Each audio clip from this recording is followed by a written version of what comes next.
I don't really understand, need help. I don't wanna be left on the shelf. Couldn't even hear me if I yelled. It's so cold outside, I'm alone, I'm alright. It's so cold outside, I'm alone, I'm alright. It's so cold.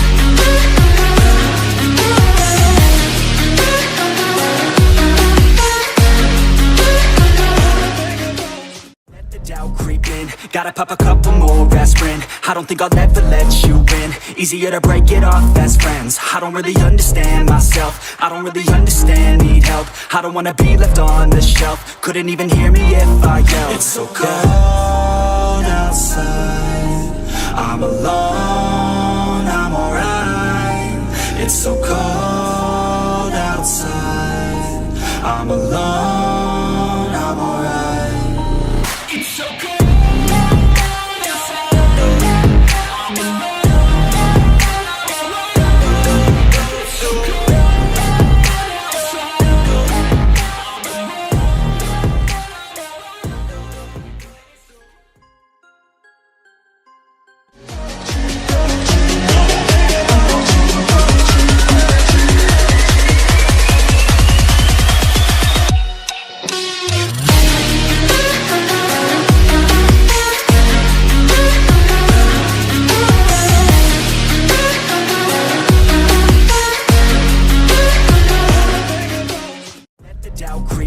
Gotta pop a couple more aspirin. I don't think I'll ever let you in. Easier to break it off best friends. I don't really understand myself, I don't really understand, need help. I don't wanna be left on the shelf. Couldn't even hear me if I yelled. It's so cold outside, I'm alone, I'm alright. It's so cold outside, I'm alone, I'm alright. It's so cold.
Oh, is this Stacy Johnson? Who's asking?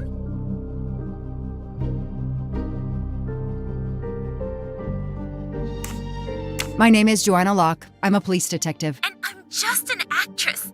Now what did I do wrong? Nothing. I need your help. I need to take your place in the Orient Express. Is this a joke? No way.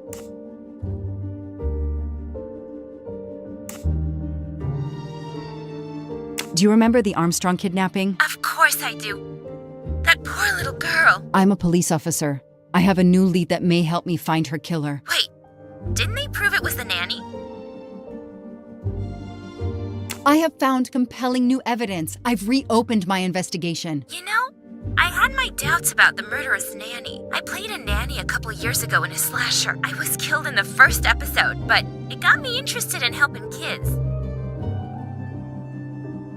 Stacy, please, you say you help kids? Well, I joined a couple of associations who are trying to help underprivileged kids. If this little girl's real killer is still out there somewhere, I'd do anything I could to help. Getting me on that train will help more than you can imagine. So, you want my ticket for the Orient Express?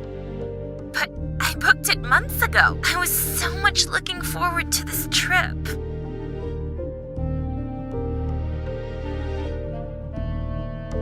I'll give you twice what you paid for the ticket. You think I care about the money?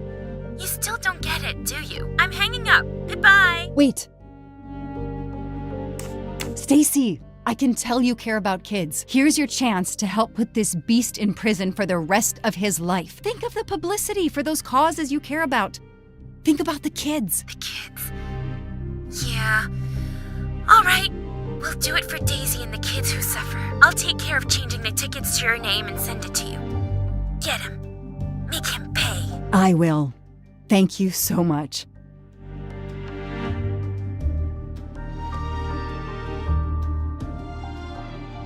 Stacy was as good as her word. I received the ticket. I called my chief to let him know I was taking my vacation time. I had coming. I flew to Istanbul. I was finally going to nail the monster responsible for Daisy Armstrong's death, Michael Clark's death, even his accomplice, and, I suspected, so many others as well. You know the rest.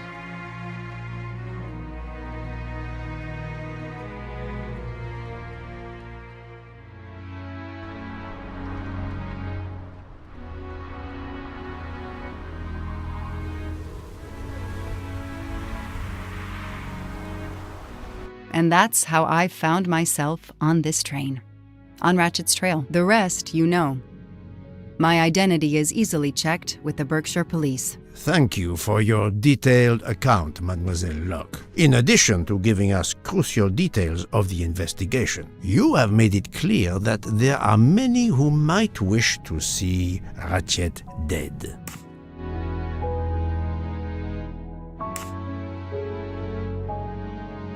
You have pursued Ratchet with, one might say, a vengeance. This could lead someone to believe you are a suspect.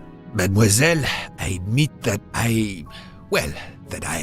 But your story is credible. I believe you are innocent. Yes, of course. That's clear. Thank you for believing me. I'd like to help in any way I can. Do not worry, Mademoiselle Locke. Already I see things more clearly. It's obvious whoever drugged you was trying to derail your investigation. You mean the person who did this to me is Ratchet's killer? Both Monsieur Michel and Fräulein Schmidt had the means and opportunity to drug you. While you get your strength back, I intend to interview them. Excellent idea, my friend. All this excitement has whetted my appetite. I'm sure Mademoiselle Locke won't say no to a good, invigorating meal. What? No. I want to hear what the conductor and Fräulein Schmidt have to say for themselves. It is my duty to ensure the well-being of the passengers. If Dr. Constantine has no objection, I will escort you to the restaurant car. On the contrary, some food will do her the greatest good. Well, I'm still a little shaky. Mr. Poirot, will you please keep me informed about what you learn? You may be certain of it.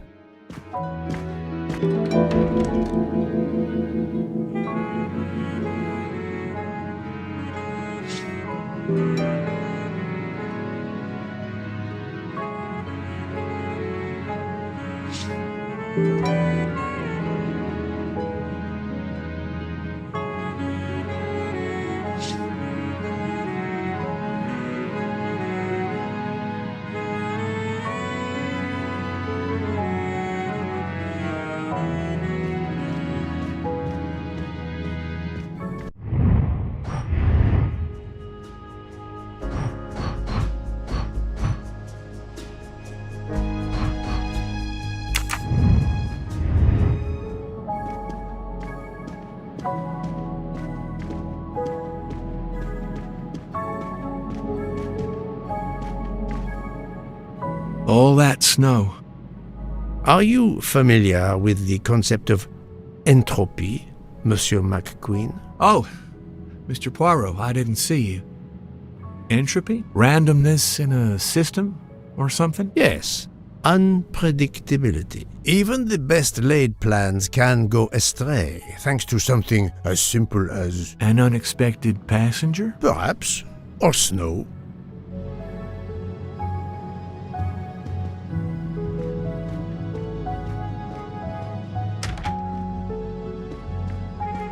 Are you all right, Mr. Poirot? And Ms. Locke?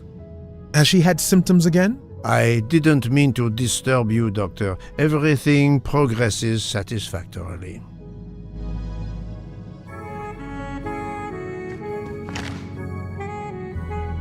Book is a collector, and not surprisingly, he collects trains.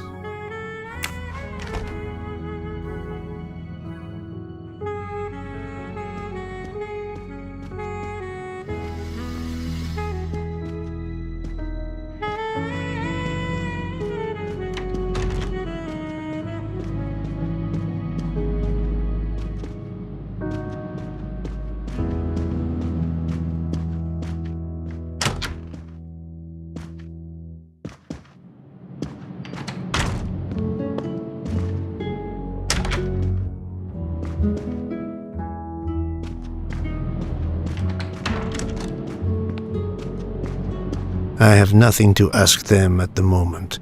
I should leave them alone.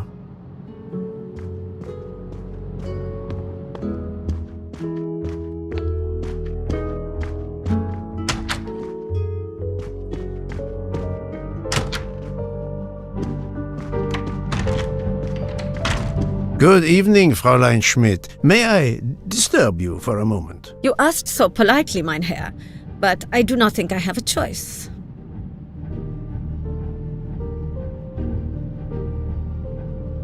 I wanted to let you know that your roommate, Mademoiselle Locke, is awake. Ah, yes, I'm glad to hear that. I was worried about her.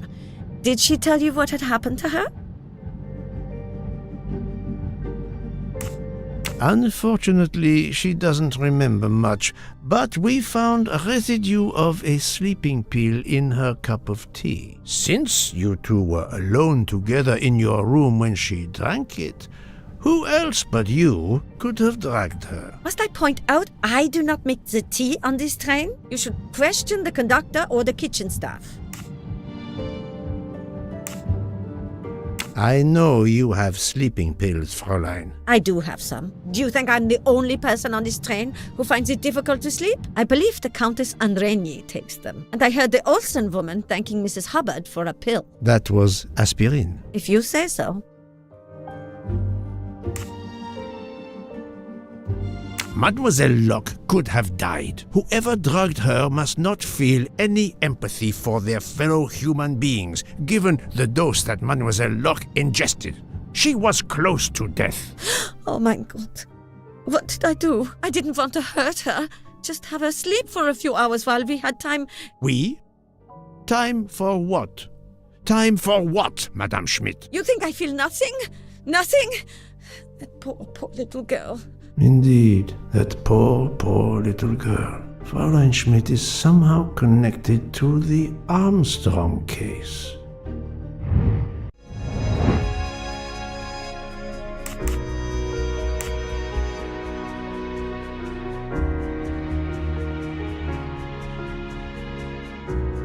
I must admit I'm not right this time.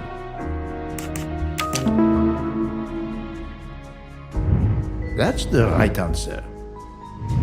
Fräulein Schmidt, I have a certain reputation for sniffing out... I am not a murderer. Forgive me, but I was going to say brilliant chefs. You were the Armstrong family's cook, were you not? But...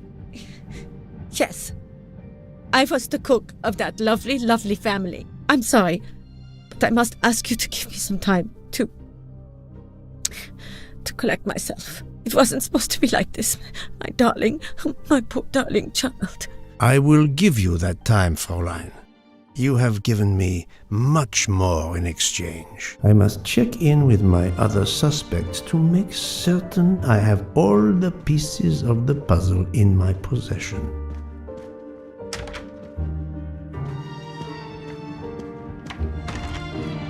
Can I get you something, Monsieur Poirot? Everyone is so tense. An aperitif soon, Monsieur Fauchet, with pleasure, when the matter is resolved.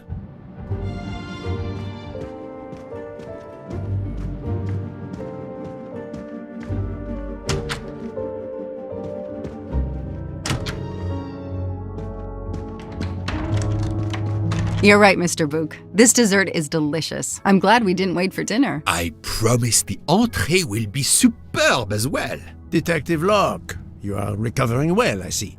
Yes, I should be helping with the investigation. Do you know who drugged me? It is early yet for conclusions. When I return, then we shall see. Do not worry, Poirot. She is in good hands. Hotaru, Freya, and yours truly are looking after her.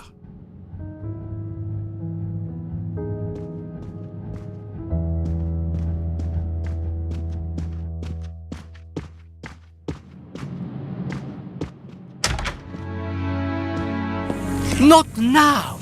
Not now! I have a dinner to prepare. Would you interrupt Michelangelo or Da Vinci?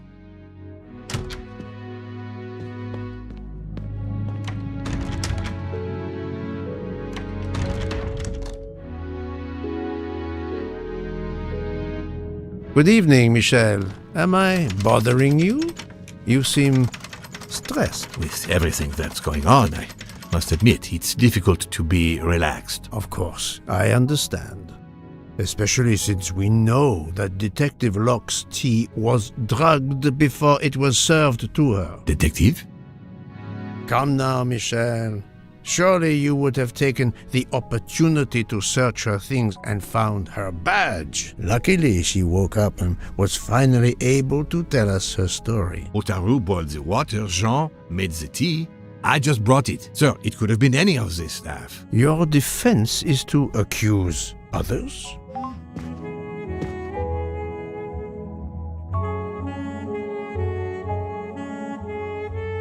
You have a network connection? No, unfortunately.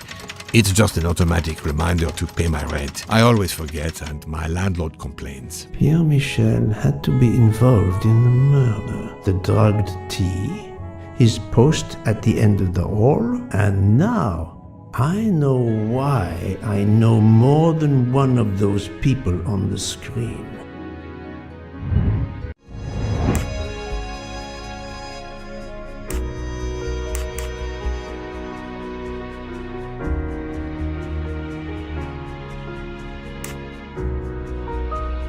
Well done.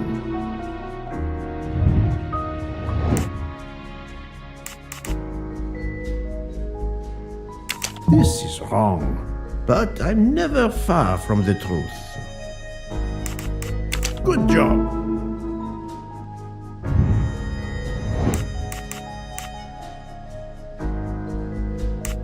I do not think that's the right answer. Right. Et voilà. You are the father of Suzanne Moreau, Daisy Armstrong's nanny. My condolences on the death of your wife. What? But my wife... Enough lies. Suzanne does not bear your name? No. Suzanne's mother and I were divorced. Suzanne kept her mother's name. My most sincere condolences, Monsieur Michel, on the deaths of Suzanne and your wife. This job, I loved them, but I was never there for them. Then, a year after the divorce, Solange became ill. Suzanne took her to this special hospital in the US. Got that job as Daisy's nanny. I understand your pain, and the reason that led you to drug Detective Locke. We really can't hide anything from you, can we? Many have been foolish enough to try and keep the truth from Hercule Poirot. Yes, I admit, I drugged the tea. But it was only to keep her quiet, until I could But she reacted so much to the sleeping pills. She was lucky, as are you, that she didn't die. To be frank, there is one more thing that puzzled me, but I think I understand now.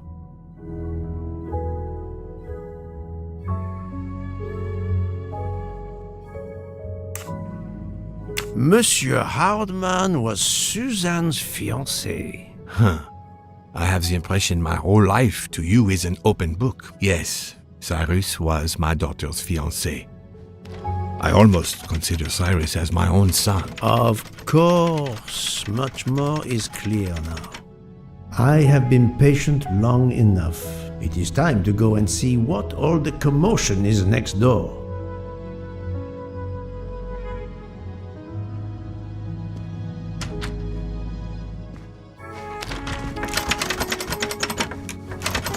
Monsieur Hardman, excellent. The gods who watch over detectives must have trapped you here. Why didn't they watch over me? I'm a detective too. I was talking to Michelle about a leaky faucet, and I wanted to go out, but you showed up. No need to invent some preposterous story. But really, Michelle has told me everything. You are the fiancé of Suzanne Moreau, his daughter. Oh. I see. Surely this is not a big surprise to you. No. Suzanne was the only woman I ever loved. And I failed her. We got into a spat. It was nothing, but I was too proud to apologize. We weren't speaking at all. Suzanne never really cared for that guy Noah. She would have forgiven me. If only. If only. If only. A common refrain between lovers who quarrel. Obviously, Pierre Michel and Fräulein Schmidt both drugged Detective Locke's tea, causing the overdose. No wonder she had so much trouble waking up. Time to report my findings to her and book.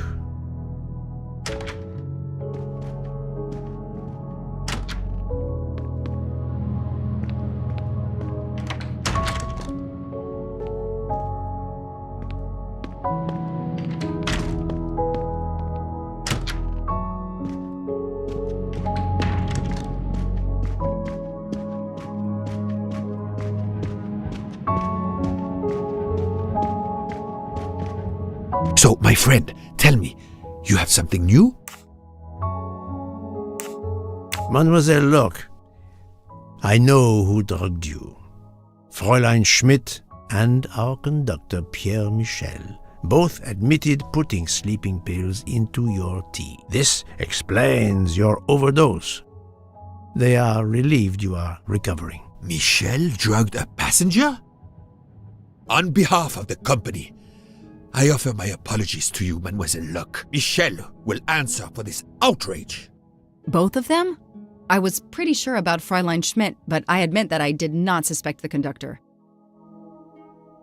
I have uncovered multiple connections with the Armstrong case. Pierre Michel is the father of Suzanne Moreau, little Daisy's nanny, and Monsieur Hardman was Suzanne's fiancé. As for Hildegard Schmidt, she was the cook of the Armstrong family. What a coincidence, don't you think? But it's incredible!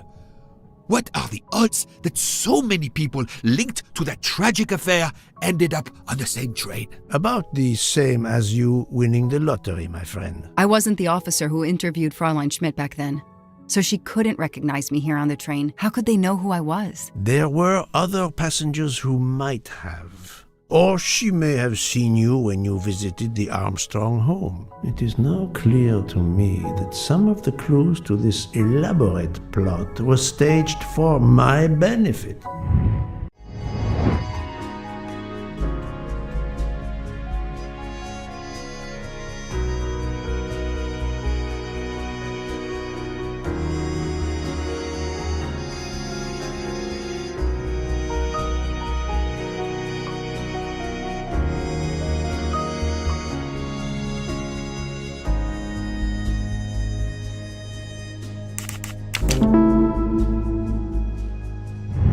That's the right answer. Some clues and information collected so far could lead to a hypothesis.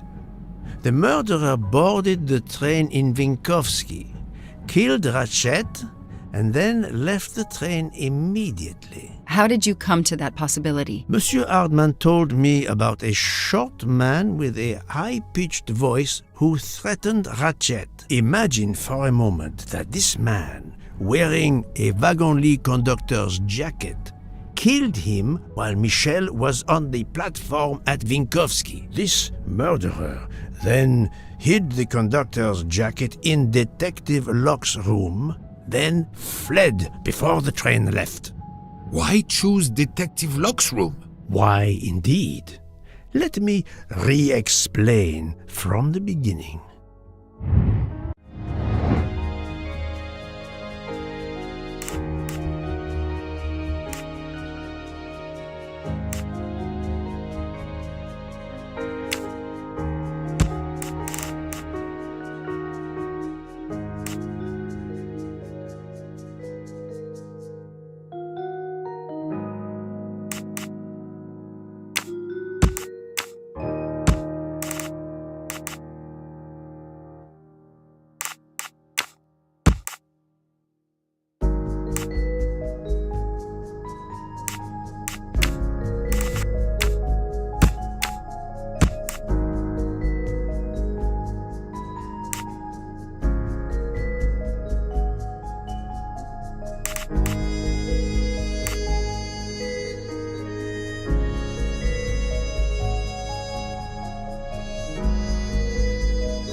My little grey cells did not let me down. Mon Dieu! Oui! That must be it! Everything fits so well! It fits too well, my friend. Other clues lead to a second hypothesis, much more plausible.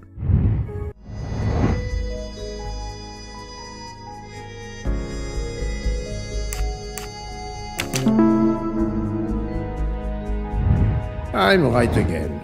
That happens to me a lot.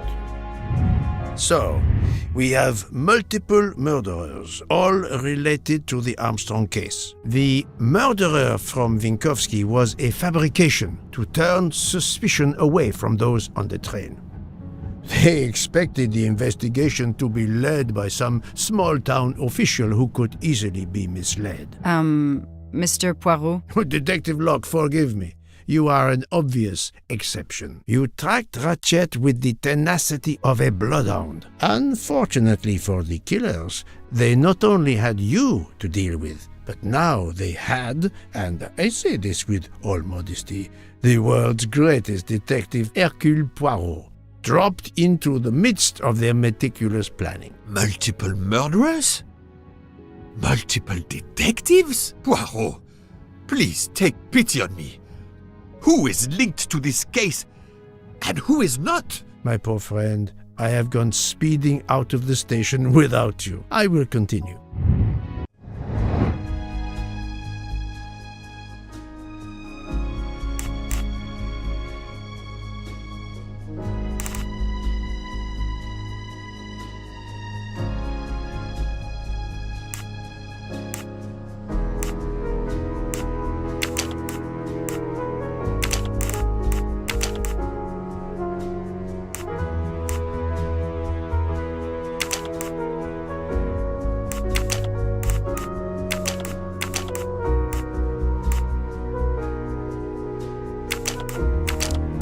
I do not think that's the right answer.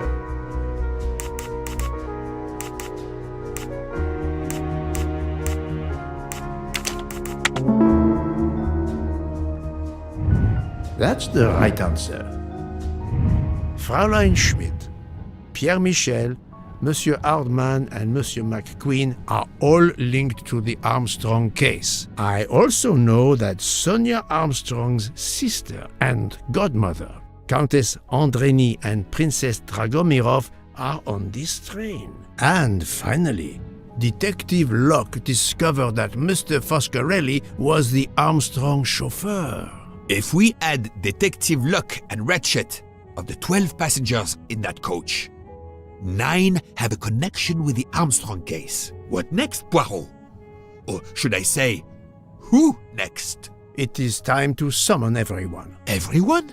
Even Dr. Constantine? The train crew other than Michel? Dr. Constantine, yes. I will need him. But we don't want the others as witnesses. I will see that their duties keep them occupied elsewhere. Excellent. I have always thought this moment in a case is much like Rodin unveiling the thinker before a captivated audience. A work of art. Have you not felt that way, Detective? No, Mr. Poirot. I'm happy just to slap the cuffs on him. Well, there is some artistry in that as well, I suppose. Where would you like the unveiling, Poirot? The lounge? Perfect. Then I will gather all the passengers in the lounge.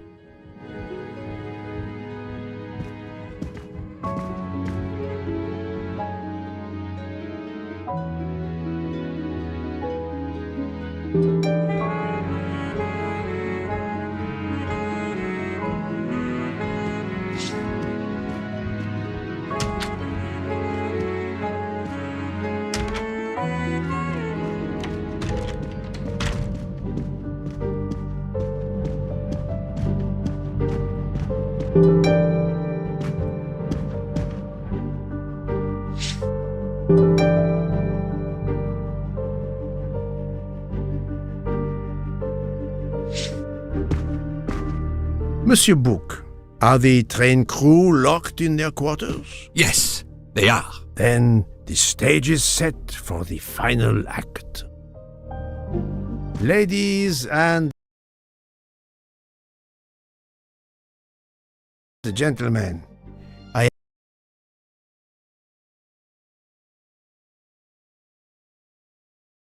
have gathered you together to hear my reconstruction of the murder of Samuel Edward Ratchet, also known as Cassetti. There is not one, but 2 possible solutions of the crime. I shall put them both before you, and I shall ask Monsieur Bouc and Dr. Constantine here to judge which solution is the correct one. 2 solutions? Mr. Poirot, I am hardly qualified. Nevertheless, your assistance is required.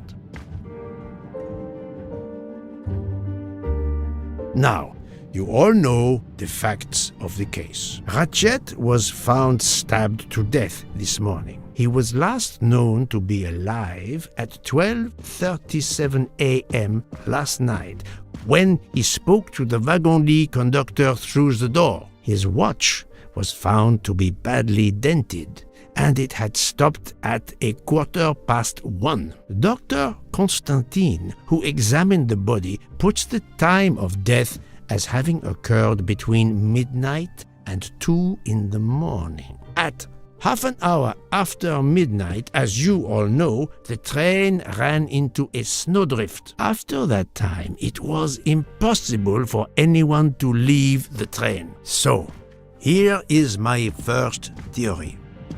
The enemy, as Ratchet expected, joined the train at Vinkovsky by the door left open by Captain Arbuthnot and Monsieur McQueen, who had just descended to the platform. He was equipped with a wagon-lit jacket, which he wore over his ordinary clothes, and a pass key which enabled him to gain access to Ratchet's compartment in spite of the doors being locked. Ratchet was under the influence of a sleeping draught. This man stabbed him with great ferocity, 12 wounds in all. He left the compartment through the communicating door to Madame Hubbard's compartment. Yes, that's so. Scared me half out of my wits. The murderer thrust the dagger he had used into Mrs. Hubbard's handbag in passing.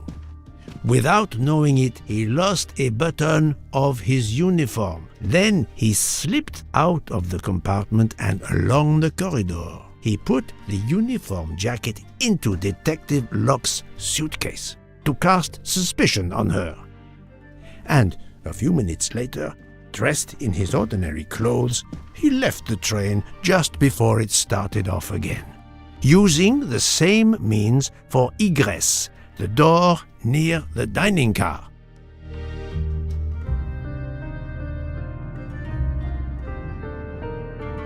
That is the first hypothesis. But there's a second. For that, we must examine the motive for the crime. Why was Ratchet killed?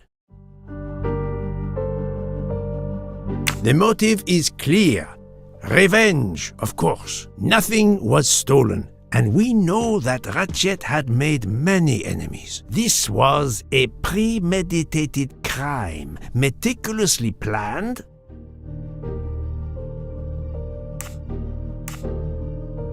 Since the kidnapping and death of little Daisy Armstrong, which traumatized many people close to the family. Even when the police concluded that it was Suzanne Moreau, questions remained. Detective Locke continued her investigation, as did others. They became convinced the truth lay elsewhere. We now know who the real murderer of Daisy is.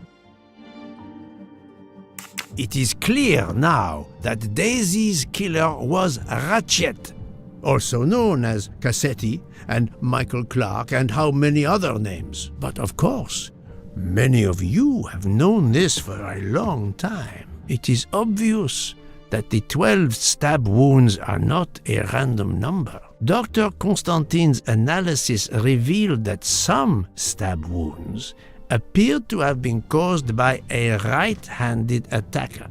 Others indicated the knife wielder was left-handed. Some wounds were deep, more than one fatal, yet others were not much more than mere scratches. What can explain these discrepancies? This leads us to an obvious conclusion. They are symbolic.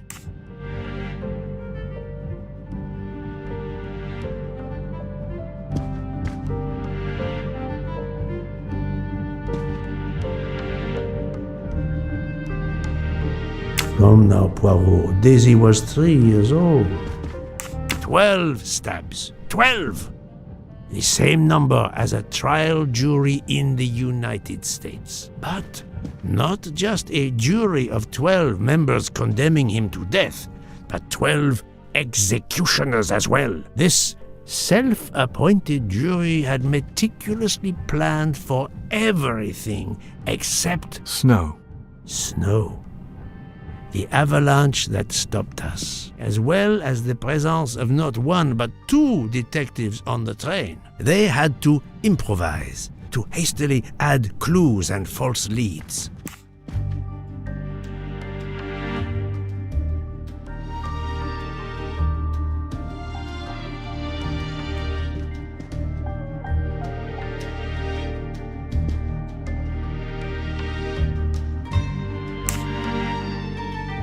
The vial of vaping liquid incriminated Captain Arbuthnot. However, he had a solid alibi confirmed by Monsieur McQueen. Impossible then to suspect him. The conductor's jacket, found in Detective Locke's suitcase, was put there only to cast suspicion upon her. The time on Ratchet's broken watch was deliberately set to conceal the true time of the crime. This woman in a red kimono does not exist. I don't know which of the passengers it was. It does not really matter. It was just a performance, a charade to introduce another possible culprit to muddy the waters. All these false leads were intended for me. But I am Poirot. I understood the truth.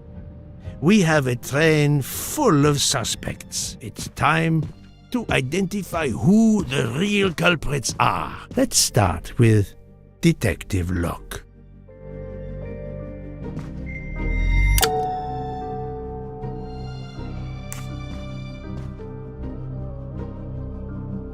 Planting the conductor's jacket in her suitcase was an attempt to implicate Detective Locke, but she couldn't fake her drugged condition.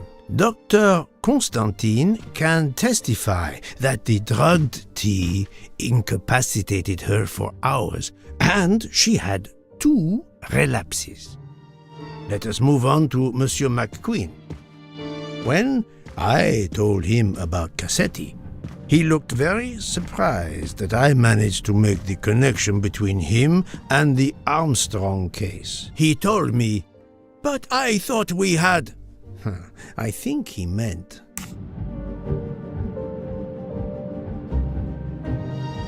No, he could not think that. You thought you didn't leave any real clues linking the murder to the Armstrong kidnapping. Moreover, you insisted that Ratchet did not speak French when you knew I had heard a voice calling out in French that was supposed to be Ratchet.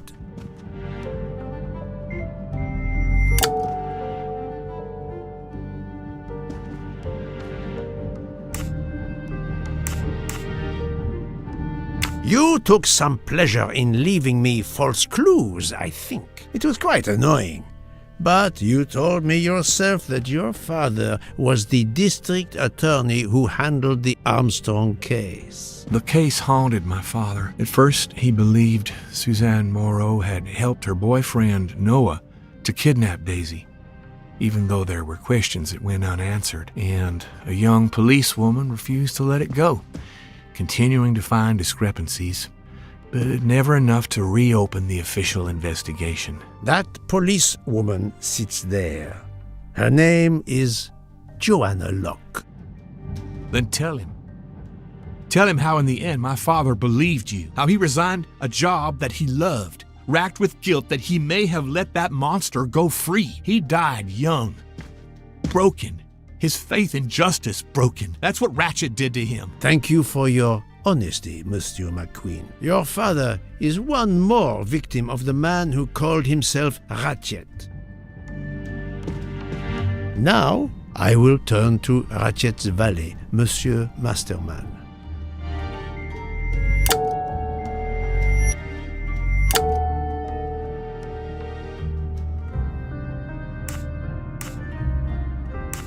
I know that a toothache hurts excruciatingly, but I don't think the pain would have driven Monsieur Masterman so mad as to kill Ratchet. Monsieur Foscarelli was a closer target, if Masterman had murder on his mind.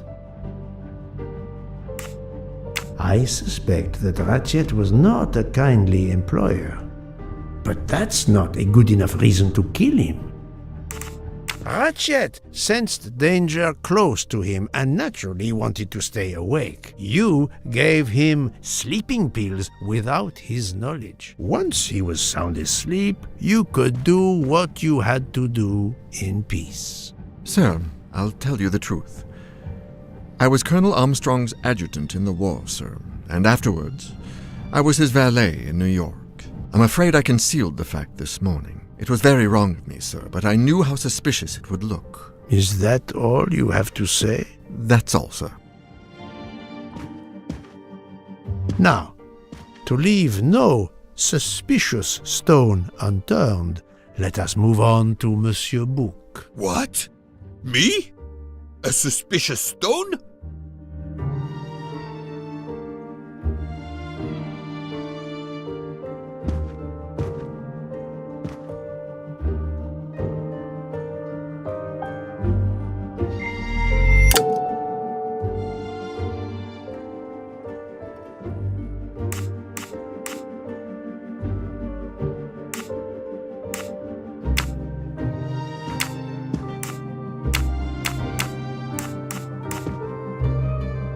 His lofty position as director does not clear him of suspicion. Murderers can come in all shapes and sizes.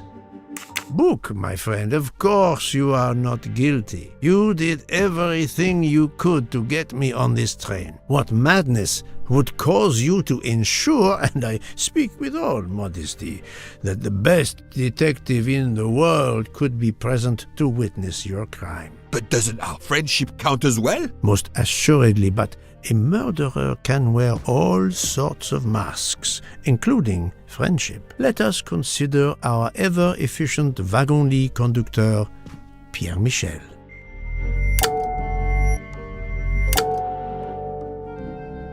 Your admission that you drugged Detective Locke immediately incriminates you, but the murder could not have been possible without your very capable assistance. Your knowledge of train procedures made the murder possible, and your position in the corridor of the train allowed you to be the perfect alibi for several passengers. And your motive? Suzanne Moreau, Daisy Armstrong's poor nanny, who was wrongly accused and committed suicide, was your daughter. C'est un foiré. He got what he deserved. My poor daughter has finally been avenged. My Suzanne. My child. Let's move on now to Monsieur Hardman, one of 3 detectives on this train.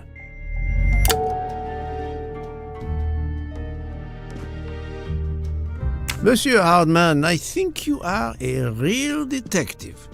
But you were never hired by Ratchet. Your alibi was that you were watching the corridor to protect Ratchet, which, of course, you never did. You protected Pierre Michel.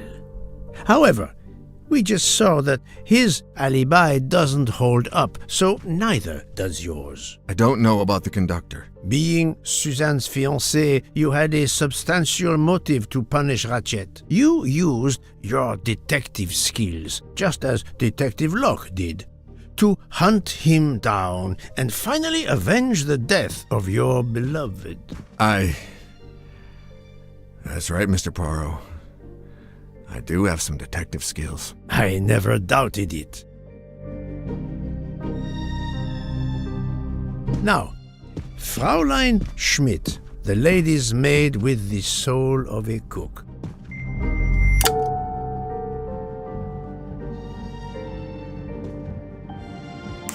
Fraulein Schmidt, you told me of your remorse for drugging Detective Locke. I believe you are sincere.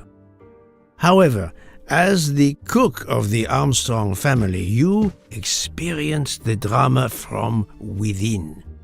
The death of Daisy, then Sonia Armstrong, who died in childbirth, and finally, Suzanne and John Armstrong. So much misfortune in that poor family. The death of this criminal is only justice. Let us move on to Countess Andrény. I was impressed by the earnestness of her husband when he swore to me solemnly on his honor that his wife never left her compartment that night. Should I believe it?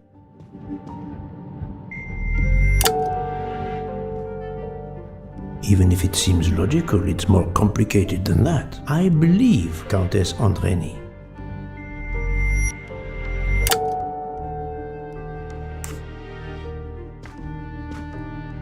Countess Andrény is young and fit, physically quite capable of stabbing Ratchet. The problem must be somewhere else. Countess Andrény, being Sonia Armstrong's sister, you had every reason in the world to want to avenge her. But you were incapable of stabbing someone, even after what he had done to you and your family. The night of the crime, you simply took a sleeping pill. I appreciate the irony that nearby, Detective Locke was also in a drugged sleep. When you awoke, you thought the nightmare was over. Rudolph? Hush, my love. Hush. Excellent transition. I was coming to you, Count Andrény.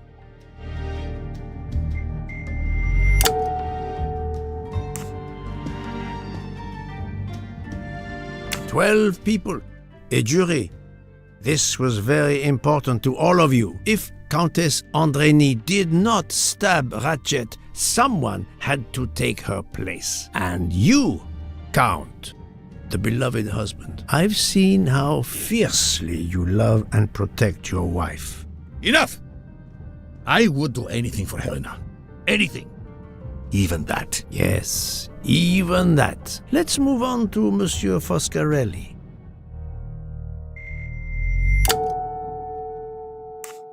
Detective Locke found out that you were the Armstrong chauffeur and that you planned to travel on the same train at the same time as Ratchet. That is what made her decide to obtain a ticket as well. Unfortunately, she could not prevent the murder. Have you lost your tongue, Mr. Foscarelli? Oh, Daisy. She was the delight of the house. Tonio, she called me. And she would sit in the car and pretend to drive me. And you, Mademoiselle Olson, a champion for the immigrants, a worthy calling.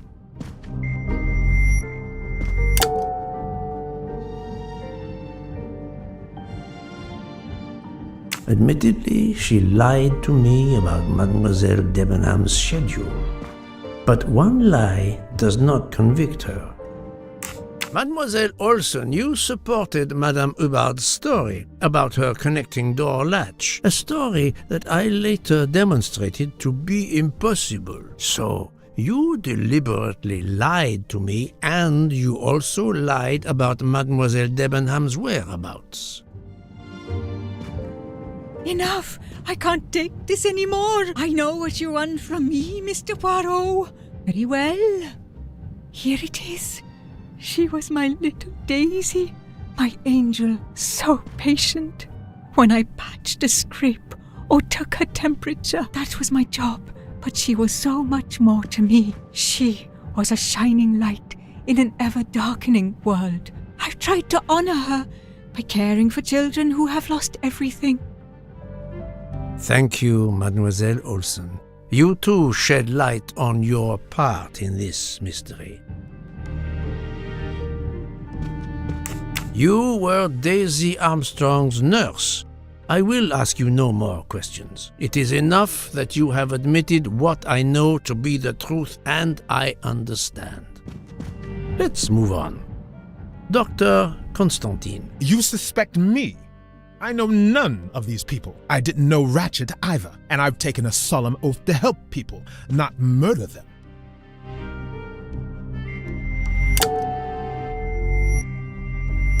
Now really, Poirot, he has helped you get to the truth, not hidden it.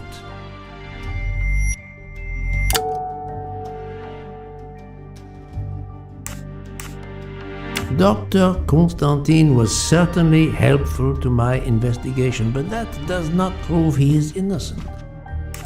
You are one of the few people in this room not to have any connection with the Armstrong case. Moreover, your alibi is confirmed by Monsieur Bouc, whom I would trust with my life. That is very kindly said, my friend. We now come to Mademoiselle Debenham and Captain Arbuthnot, whose relationship was not in doubt from the moment I inspected your room at the hotel. You have a bloody nerve.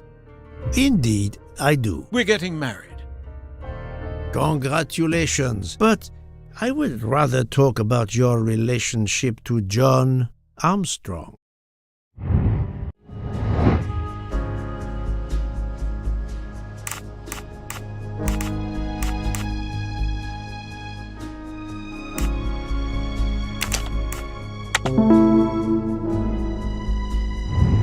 That was easy.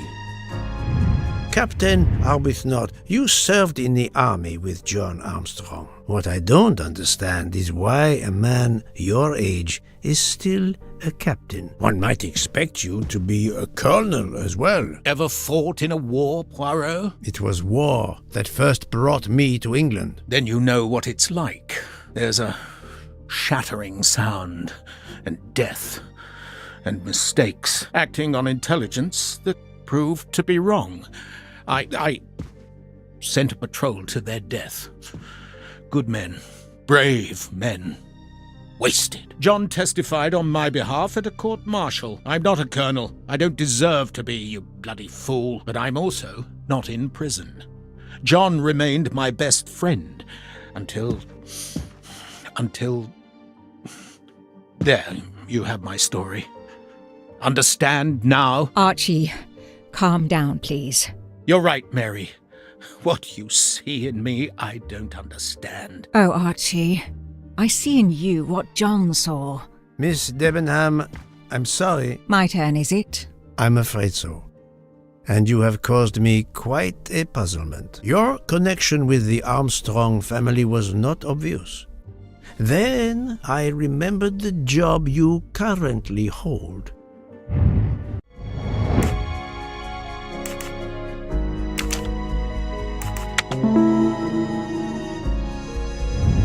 Et voilà. You were the teacher of... No, she was the teacher of Countess Andrény.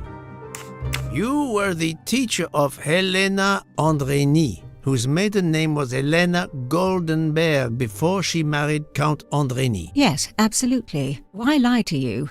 She was an excellent student. Captain Arbuthnot.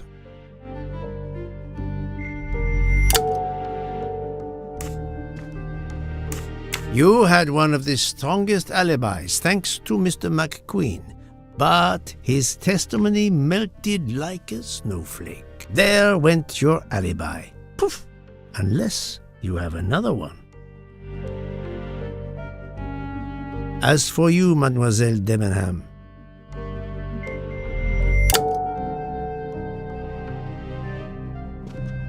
Mademoiselle Olsen was the only one who could confirm your alibi. I think you know where you stand. Very good, Mr. Poirot.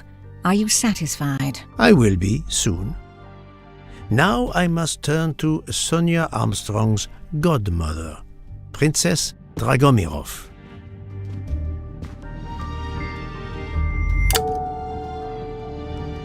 Princess Dragomirov, you weren't on my list of suspects at the start, given your social position. I left my social position in a cold country. Do you object to being addressed as Princess? I deny people the opportunity. It makes a good story to tell their friends. It also guarantees a good table in the best restaurants. Princess, there is also, forgive me, your extreme physical fragility. It does not stop me when I must be strong. Indeed.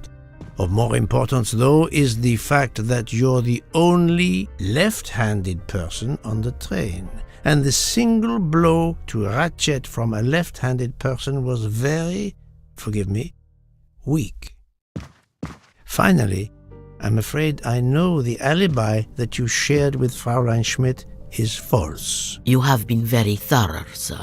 I hope you will permit me to say we are much alike. I am honored.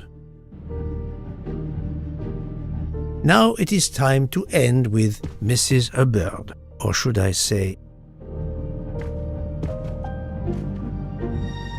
Linda Arden. If Princess Dragomirov hadn't told me about her relationship with this famous actress, I might not have made the connection. But you are a great actress, madame. Your performance as a flighty, self-involved woman was superb. I never would have guessed something entirely different. As for what ties you to the Armstrong family, it is obvious.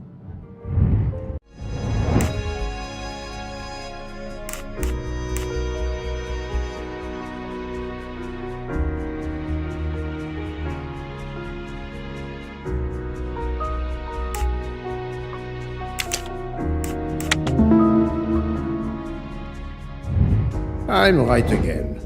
That happens to me a lot.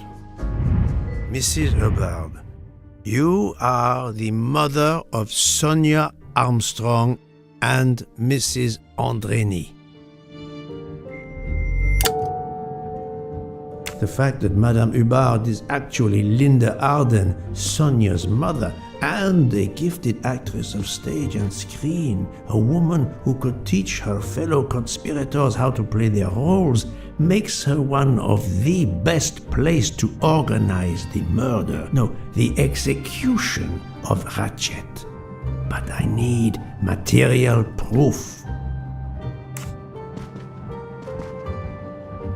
The fact that Mrs. Hubbard has direct access to Ratchet's room is no accident, but it does not incriminate her directly.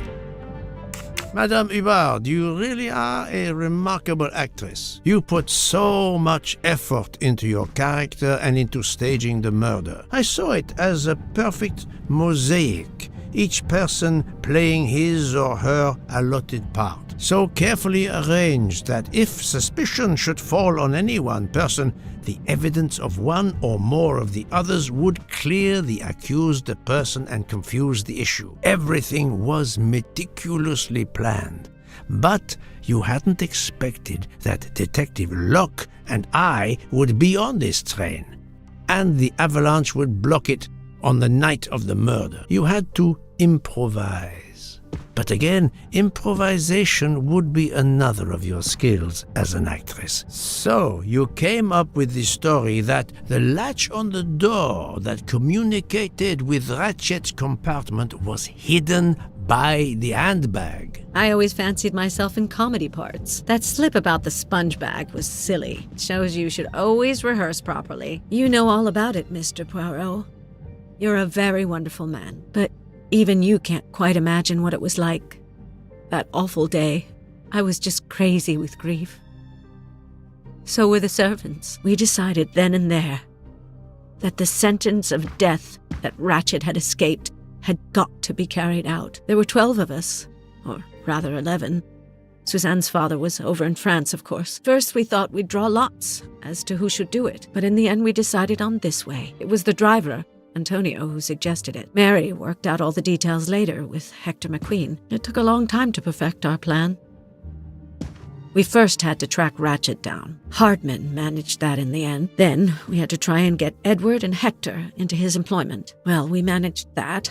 Then we had a consultation with Suzanne's father. Captain Arbuthnot was very keen on having 12 of us. He seemed to think it made it more orderly. He didn't like the stabbing idea much, but he agreed that it did solve most of our difficulties. Well, Suzanne's father was willing. Suzanne had been his only child. We knew from Hector that Ratchet would be coming back from the east sooner or later by the Orient Express. With Pierre Michel actually working on that train, the chance was too good to be missed. My daughter's husband had to know, of course, and he insisted on coming on the train with her. Hector wrangled it so that Ratchet selected the right day for traveling when Michel would be on duty. And then, at the last minute, you came. For the rest of the story, you worked out everything, Mr. Poirot. You were right about all of us. What are you going to do about it? If it must all come out, can't you lay the blame upon me and me only? I would have stabbed that man 12 times willingly. It wasn't only that he was responsible for my daughter's death and her child's, and that of the other child who might have been alive and happy now. It was more than that. There had been other children kidnapped before Daisy, and there might be others in the future. Society had condemned him. We were only carrying out the sentence, but it's unnecessary to bring all these others into it, all these good, faithful souls. You are a director of the company, Monsieur Bouc. What do you say?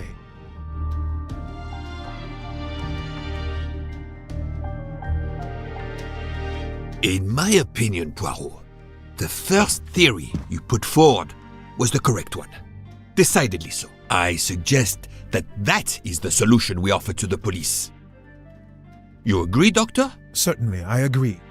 As regards the medical evidence, I think that I made one or two fantastic suggestions.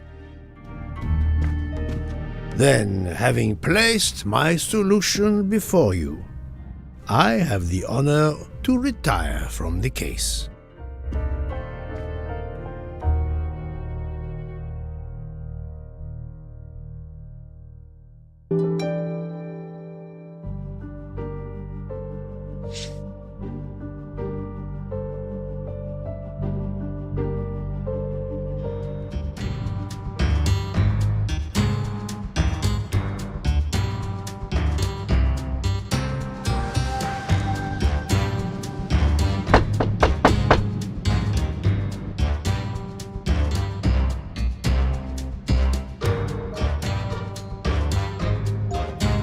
I'm sorry to wake you up in the middle of the night, Poirot, but it couldn't wait. There was a detail that bothered me in my preliminary autopsy of Ratchet's body. I went back to examine the body and I discovered a wound covered by another. The blow I hadn't seen was delivered by a thinner, sharper blade. So there were not 12, but 13 stab wounds. 12 stabs for 12 jurors. It doesn't work with 13 wounds. The symmetry is destroyed. It can't be one of the culprits who stabbed him twice? Doctor, a different knife was used. There is only one explanation.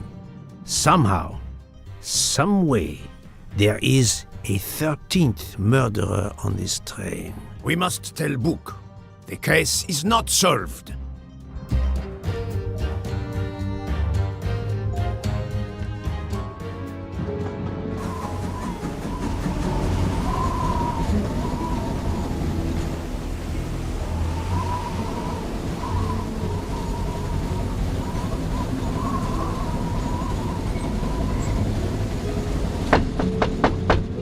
Please, come in. Ah, Book. I see we are moving at last. Yes.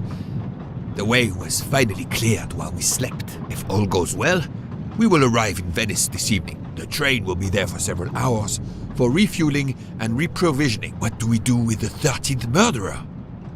Do you have a lead? I thought about it. There is one clue that was left aside in my investigation. The diary I found in Ratchet's safe mentioned an appointment in Venice. Someone with the initials A.W. He will never keep the appointment. But there should be enough time. I must try to keep that appointment for him.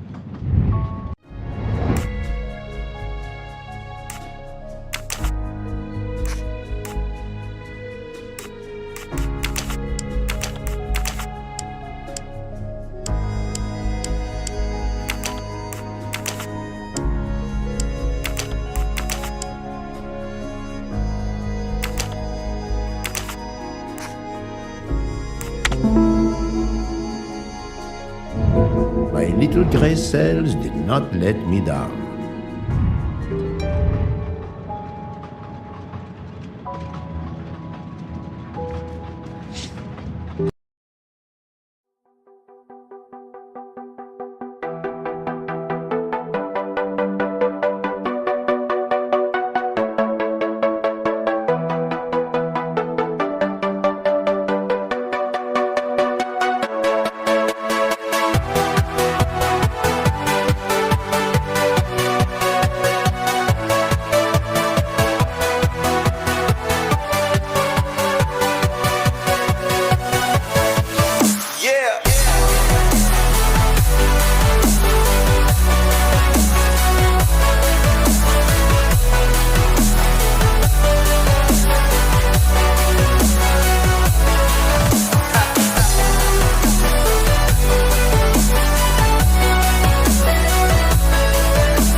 How would it look to the police if I asked a suspected murderer for help? I don't have time for small talk. How would it look to the police if I asked a suspected murderer for help? I don't have time for small talk. How would it look to the police if I asked a suspected murderer for help?